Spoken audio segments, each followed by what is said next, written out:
Did you know that every single day, over 1 billion credit card transactions happen globally?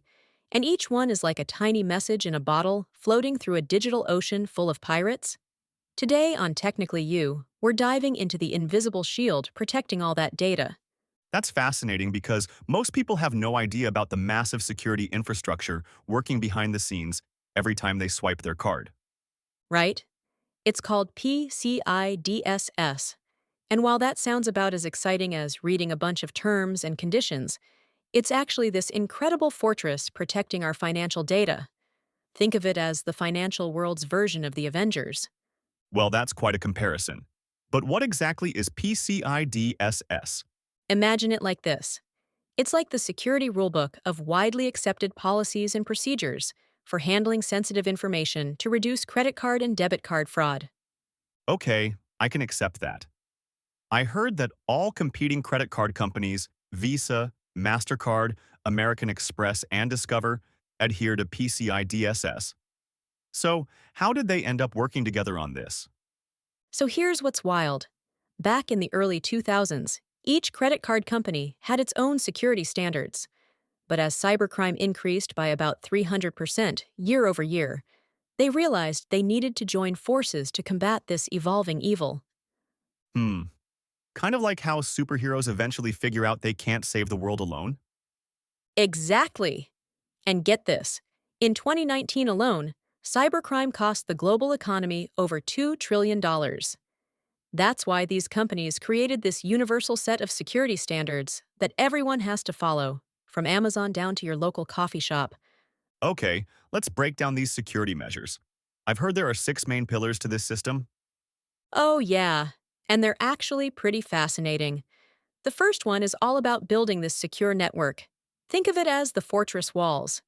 Did you know that according to recent studies, about 80% of data breaches could have been prevented by strong firewalls and proper password management? That's incredible. Yet people still use passwords like 123456 or the name of their first child, which, by the way, was still the most common password in 2022. I know, right? It's like using a paper lock on a bank vault. The second pillar is all about encryption, basically scrambling the data so thoroughly that even if hackers get in, they can't read anything.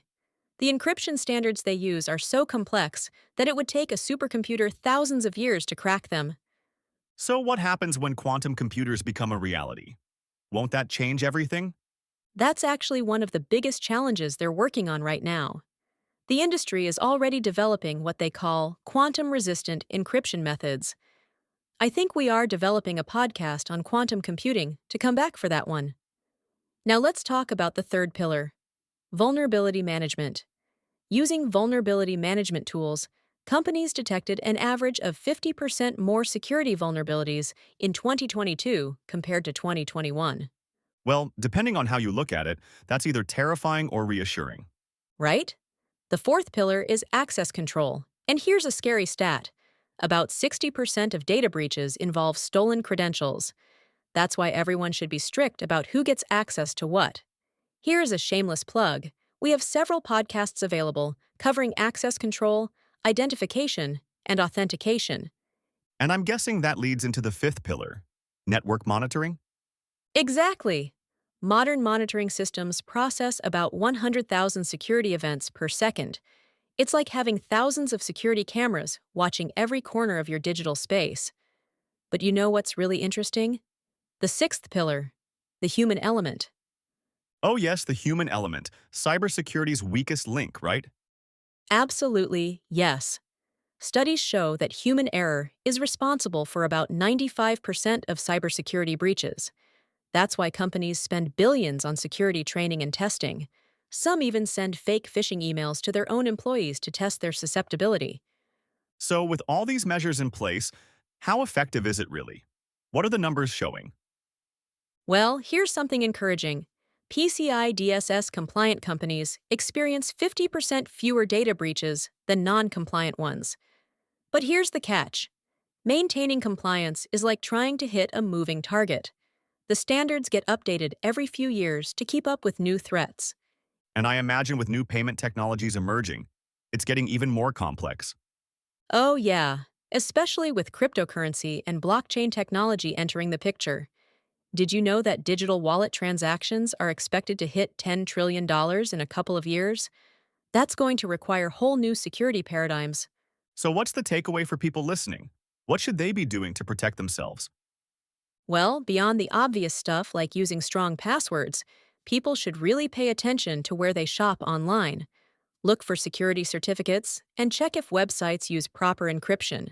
You know, those little padlock symbols. And remember, if a deal seems too good to be true, it probably is. Cybercriminals often use amazing offers as bait. That's solid advice for navigating our increasingly digital world. Absolutely. And here's one final mind blowing stat to leave everyone with. Experts predict cybercrime will cost the world $10.5 trillion annually.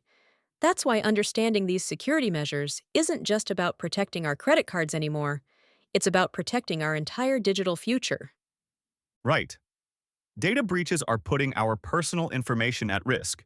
Your credit card numbers, your address, your social security numbers, they're all valuable to cybercriminals. We're talking about identity theft and financial ruin, and potentially years of trying to recover. Wow, that's scary. It is. And for businesses, the stakes are even higher. Non-compliance with PCI DSS can lead to huge fines, lawsuits, and irreparable damage to their reputation. So it's not just about protecting data, it's about protecting trust. Exactly. Consumers are more likely to do business with companies they trust to keep their information safe. So it seems like PCI DSS compliance is really about protecting both businesses and consumers. It's creating a safer online environment for everyone. Exactly. That's all we have for today's episode of Technically You. If you learned something new or just want to hear us nerd out about more cybersecurity technologies and scams, subscribe and follow. And remember, stay safe and stay curious. See you next time.